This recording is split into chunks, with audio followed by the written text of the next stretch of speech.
Hello everybody. So I just wanted to do a quick overview video talking about European contact, the age of exploration, the Western and Eastern hemispheres coming in contact with one another, what that leads to in terms of colonization and the transatlantic slave trade. So I'm going to be looking at a couple of lessons here, but want to just give a nice overview of these three major topics. So first, starting off with European contact with America.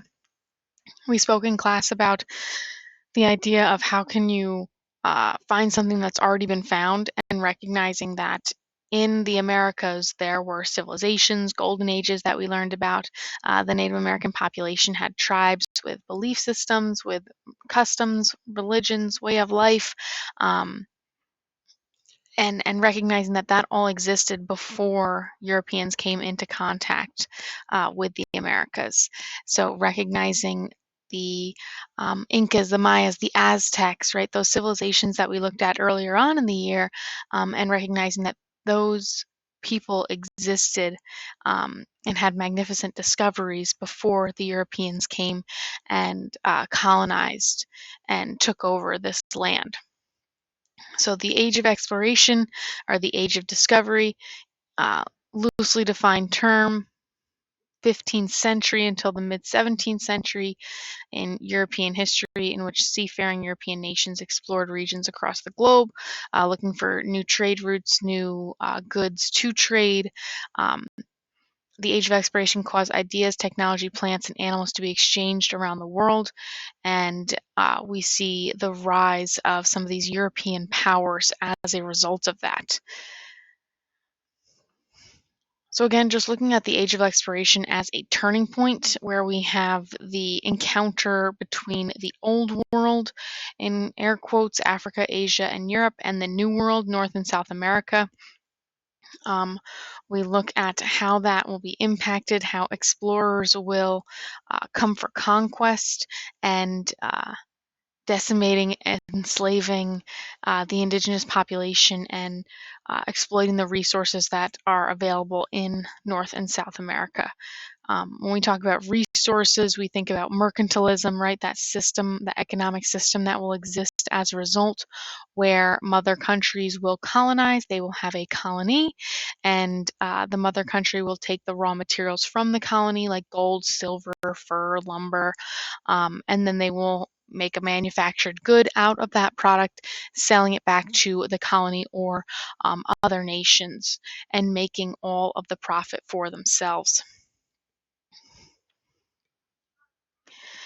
Now, when we look specifically at colonization, we watched this brief video talking about, it's a teaching tolerance video talking about indigenous slavery and how that existed upon arrival of Europeans.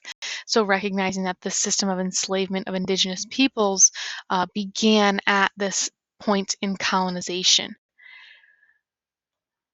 We also talked briefly about the Encomienda System and the social structure in the Spanish colonies. So the Encomienda System was a Spanish labor system that rewarded conquerors with the labor of groups of the conquered non-Christian people. The laborer, in theory, were provided with benefits by the conquerors for whom they labored, and the Catholic religion being a principal benefit. So conversion to Catholicism was a way that you could move up in society. The social structure in the Spanish colonies also very unique, with the Peninsulares being those that were born in Spain, and the Creoles being people who were of European descent but born in the colonies below them on the social pyramid. So you're really seeing that pure European blood is more valuable. And then mestizos and mulattoes. Mestizos were people mixed Native American and European descent. Mulattoes were people who were mixed African and European descent. And then Native Americans and people of African descent were the largest portion of the population, but they had the least power. They're at the bottom of our social structure here. So recognizing how these European powers come in, they take control, they set up a new system, and they try to enforce their views and beliefs on the people that they are conquering. And then we mentioned the transatlantic slave trade, and it's so important to recognize the millions and millions of people who were taken captive from Africa and brought over to the Americas by European powers to be exploited as free labor. And this began with Henry the Navigator. He is the one that gets the dubious distinction of being the founder of the Atlantic enslaved people trade. He sponsored an exploration trip on the coast of Africa, and in 1441, two men captured several Africans and brought them back to Portugal. Within a few years, Portugal was deeply involved in the trading of humans across the Atlantic Ocean. Remember, this map is linked to Slave Voyages, great web database that gives a lot of information that has been collected to tell the more accurate story of those that were captured and to show just the large quantities in which people were captured and taken out of Africa, leading to this diaspora that we see around the world. So very important concept here to highlight and remember as an effect of the age of exploration. So these three lessons really connect with one another, talking about that initial contact.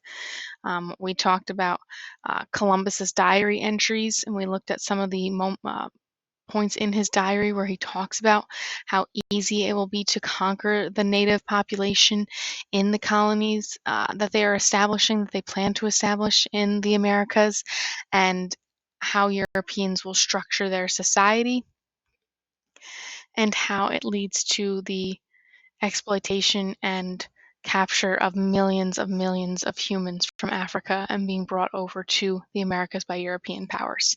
So I hope this little overview video helps, talking about contact, colonization, and the transatlantic slave trade.